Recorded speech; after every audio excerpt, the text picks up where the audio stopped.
Oi, seu Léo! Meu nome é Maria Eduarda. Meu nome é Beatriz. E hoje a gente veio falar sobre a origem da vida. Tem um caminhão aqui, vamos esperar. Pronto.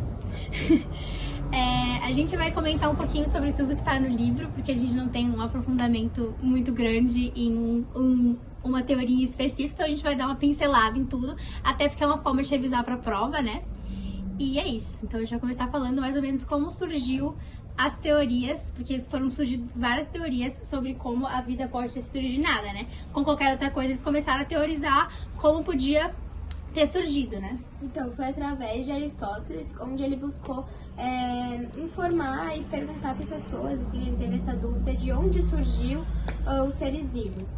E uma dessas teorias é da biogênese, onde diz que a vida surgiu da vida, que os seres vivos surgiram de uns seres vivos pré-existentes, e a abiogênese, onde surgiu através de uma vida inimaginada.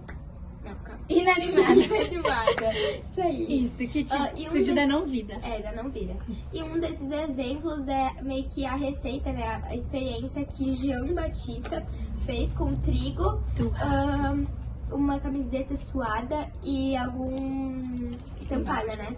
Um balde. E onde ele colocou lá dentro trigo e fechou com uma camiseta suada. E após 20 dias surgiu, tipo, vários camundongos. Então, isso aí meio que deixou, assim, em aberto a teoria da biogênese, que surgia ali da não-vida. É, que não tinha nada, aí do nada surgiu a vida. Só que no caso, hoje em dia, se tu for olhar isso, tipo, que não faz muito sentido, né? Faz sentido que ainda não é uma biogênese, porque não tinha nada e virou vida. Só que, tipo, é óbvio que os camundongos vão ali, porque é bactéria, né? Mas, enfim, na época era uma coisa muito grande e, tipo, realmente faz sentido ser a biogênese, né? Pra comprovar a biogênese, ele tava certo, né? Isso. Mas, enfim. Outra teoria que teve foi a teoria do Redi, onde ele abriu um pote e colocou pedaços de carne. E ele deixou aberto, com o ar passando, bichos assim. E no outro ele tampou com, né, um pano por cima. No primeiro experimento, as moscas meio que entraram e aconteceu que no final deixou larvas de moscas. E no outro não entrou nenhuma mosca e a carne ficou meio que, tipo, intacta. Isso também meio que ajudou a essa teoria da geração espontânea, que foi a biogênese. Aí depois teve também vários outros que fizeram experimentos, porque era basicamente assim, né? Eles faziam, aí o outro queria fazer pra meio que superar eles. Era uma coisa, tipo, de superando. Tipo, um fez, aí o outro queria fazer pra dizer que não era bem assim e que ele conseguia descobrir coisas melhores, né? Pra eles terem certeza também pra ver se aquilo era real ou não. E eles queriam... Era uma competitividade... A verdade, literalmente, deles. Era uma competitividade o tempo inteiro. Competindo, como eu falei, que eles meio que competiam. Um tentava melhorar o negócio do outro e adicionar uma nova coisa. Aí teve o Spallanzani e o Needham, que eles começaram a ferver os caldos nutritivos e deixar aberto. Via que quando deixava aberto vinham os micro-organismos ali dentro, enfim. E aí eu tentava fazer isso, aí eu tentava provar a biogênese, enfim. Mas o que meio que confirmou de fato que a biogênese era correta, ou seja, que os micro-organismos não tinham uma geração espontânea, foi o Pasteur, né, que era o mais... é que ele é o fodão ali do negócio, né, pelo menos eu acho. Porque, até por isso, porque tem os alimentos, os pasteurizados, né? Sim. Porque ele que descobriu isso, ele fez o experimento do pescoço de cisne, que tem aqui no livro, né? Que ele fez basicamente o mesmo dele, só que ele meio que aprimorou e botou esse pescocinho. Ele via que, tipo, as sujeiras ali, os micro-organismos ficaram presos ali. Ou seja, não chegava ali dentro, o que dizia que meio que o ambiente estava contaminado e que levava toda aquela sujeira pro negócio, né? Aí com isso que a gente tem os alimentos pasteurizados, como eu falei, né? Por isso que deu o nome. Mais um corte, seu Léo, perdão, porque eu tenho muita foto. Mas enfim, voltamos. Agora eu vou mostrar um exemplo dos alimentos pasteurizados. Alimentos não, né? Líquido, né? Mas enfim. Que é, por exemplo, suco de laranja, de uva, por exemplo. Esse aqui é um suco de uva que eu adoro tomar, que ele é bem gostosinho, bem docinho. Aqui atrás da embalagem tá escrito os ingredientes, blá blá blá, e tá escrito: após aberto, consumir em até 48 horas. Ou seja, tem que consumir em 2 dias. Só que, logo embaixo também tá escrito validade. Então, tipo, tem validade, se tu for ver a validade aqui, a validade é 7 do 10. Ou seja, tipo assim, não vai ficar não vai passar a validade em 2 dias. Ou seja, tu vai poder consumir depois de 2 dias. Só que não vai ser o mesmo gosto. Eu acho que tem alguma coisa a ver, pelo menos, né? Porque eu quando tomo depois de 2 dias, eu vejo que tem um gosto diferente. Eu não gosto, mas eu tomo, né? Porque eu não vou jogar fora. Eu não consigo tomar isso em 2 dias, então eu... Mostrou a experiência do Pasteur, né? Que, tipo, a base aberta vai entrando micro-organismos, poeiras e vai mudando ali. Exatamente. Então não quer dizer que ele tá estragado. Tu pode consumir depois de 2 dias, mas o gosto não vai ser o mesmo, porque os micro-organismos vão ter entrado depois de tu abrir, ó. Abriu, entrou micro-organismo. Então por isso que eles recomendam consumir em 2 dias, né? É isso, gente. Agora a gente vai falar um pouco da evolução química. E para isso, a gente vai falar um pouco de como era a atmosfera, né, antes e por que como ocorreu essa evolução na vida e tal, química. Antes não existia camada de ozônio, né, não existia oxigênio. Isso acarretava muito os bombardeios na superfície terrestre, onde tinha várias tempestades, raios e muita descarga elétrica. E isso foi muito ruim. Os gases predominantes da atmosfera eram amônia, metano, hidrogênio e vapor de água. Importante pra prova, né? Isso aí. Agora a gente trouxe aqui. Então, celular, a gente pegou um QR Code que teve no livro aqui, do Tá na Mídia.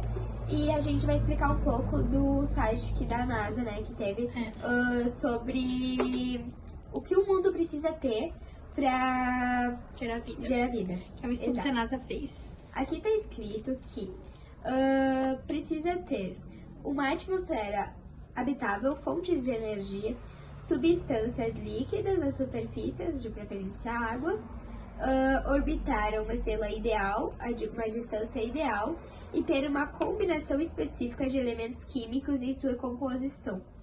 Como, por exemplo, eu falei lá antes, que antigamente, né, na Terra, na superfície terrestre, tinha amônia, hidrogênio, metano e vapor de água e etc.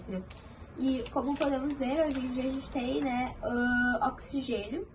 E isso eu acho que pode ter sido uma das coisas que acarretou a ter vida na Terra também. E tem uma coisa interessante também, que ele mostrou no documentário A Origem da Vida, que é bem top, que é o que precisaria, tipo, eles mostram como é difícil formar a vida, assim, por exemplo, as moléculas, elas têm que, tipo, se encaixar, os aminoácidos, direitinho numa ordem, assim, exatamente, se não tiver aquilo não dá. Até mostrou a ameba lá, que ela ia e voltava a distância do diâmetro do universo inteiro, e mesmo nisso não teria o tempo de uma proteína se formar. Então, tipo, é muito difícil. E mesmo a célula mais simples, ela não tem uma proteína, vai ter, tipo, eu vi que no documentário tem, tipo, 300 proteínas o mais simples. E não tem só isso, tem muitas outras coisas. Então, tipo, é muito difícil formar. Sim. É uma probabilidade, assim, não é que é difícil, é, tipo, impossível, improvável, tipo, vezes 1000, mais que 1000, é, tipo, surreal, assim, o quão difícil que é. Tanto que fala que demora milhões e bilhões pra ter a probabilidade de se juntar. Que tu nem sabe se vai se juntar de fato, né? É bem interessante esse documentário. E com essa teoria também, antes, como não tinha hidrogênio na superfície terrestre, fala também que o primeiro ser vivo, assim, vamos dizer, ele não, tipo, respirava oxigênio. Pode ser, tipo, um ser vivo aquático, ou assim. Na água, né? Aí tem outras teorias também, porque a gente tem essa ideia da química, né? E tem também o criacionismo e o panspermismo. Eu vou falar um pouco do criacionismo agora. Como a gente é católica, pessoalmente, eu acredito no criacionismo, né? Porque como a gente é católica, a gente acredita que o criacionismo acredita que um Deus que criou tudo, né? Um ser supremo. E eu peguei, como a gente é católica, eu peguei um trecho da Bíblia, do Gênesis, pra gente meio que ver como foi criado de fato, né? Que foram em 7 dias, toda aquela coisa que foi criada em cada dia, porque é bem interessante. Enfim. Então eu vou ler um pouco aqui pra gente entender um pouco mais a parte católica, né? Pela gente ser católica, mas tem também, cada religião vai ter de uma forma a criação, né? Enfim. Então aqui em Gênesis diz assim: no primeiro dia, Deus criou a luz. No segundo dia, Deus criou os céus. No terceiro dia foi criada a terra, os mares, as ervas e árvores frutíferas. No quarto dia foi feita a separação do dia e da noite. No quinto dia foram criados animais. E no sexto dia foi criado o homem e a mulher. E o sétimo dia ele usou para descansar, né? E para abençoar tudo isso. Adão e Eva. Enfim, então é basicamente isso. Até eu vou pegar um trecho final aqui, que ele fala que ele descansou nesse último dia, que é muito interessante, inclusive. Até Deus pegou um dia pra descansar e também não criou em um dia, né? Eu acho muito interessante isso, que ele criou em 7 dias. Porque mostra que não é de um dia pro outro. Tipo, ele precisou de 7 dias pra criar o mundo, entendeu? Então é um processo, enfim. Não sabia disso. Bom, às vezes é ler, né? Tipo, isso eu não sabia dessa teoria, não.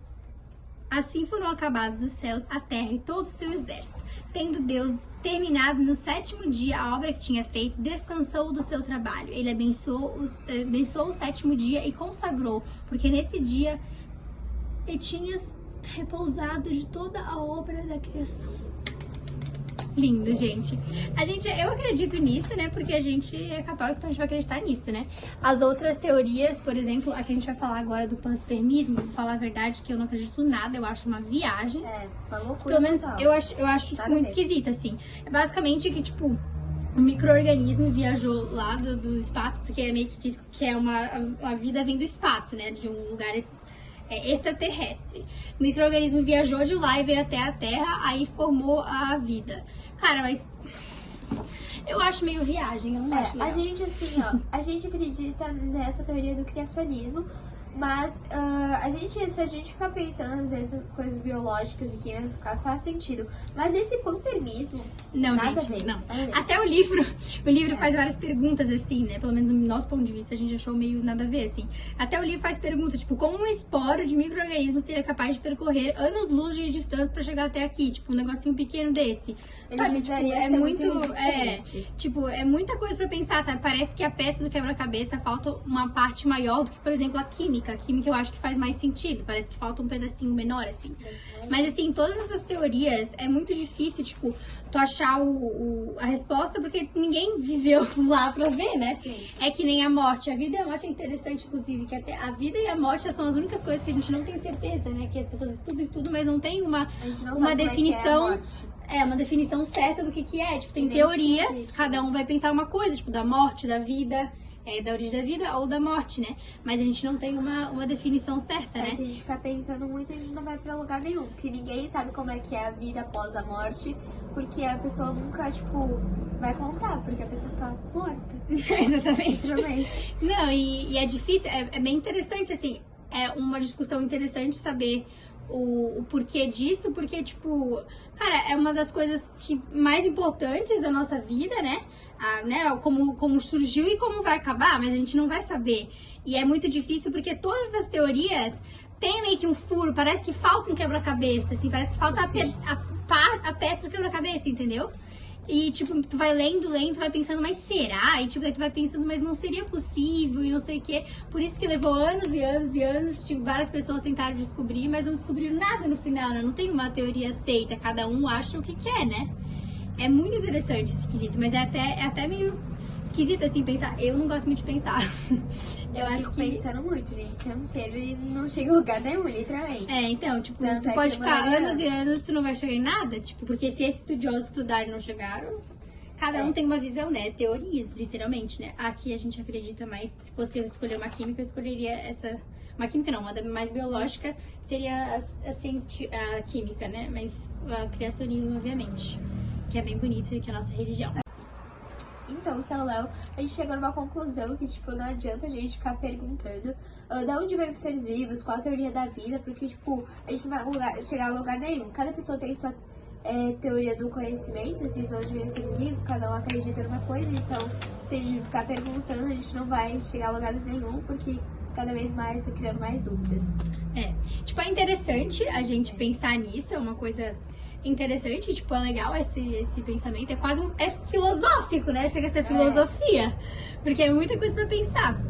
Mas realmente é bem complicado chegar a uma conclusão, assim. Tipo, e de fato a gente nunca vai ter uma conclusão certa do como surgiu a vida e como, por exemplo, acaba a morte, né? Enfim. E é isso. É isso. Mas esse foi o nosso resumo sobre a origem da vida, o que a gente acha. E é isso. Beijo! Beijo.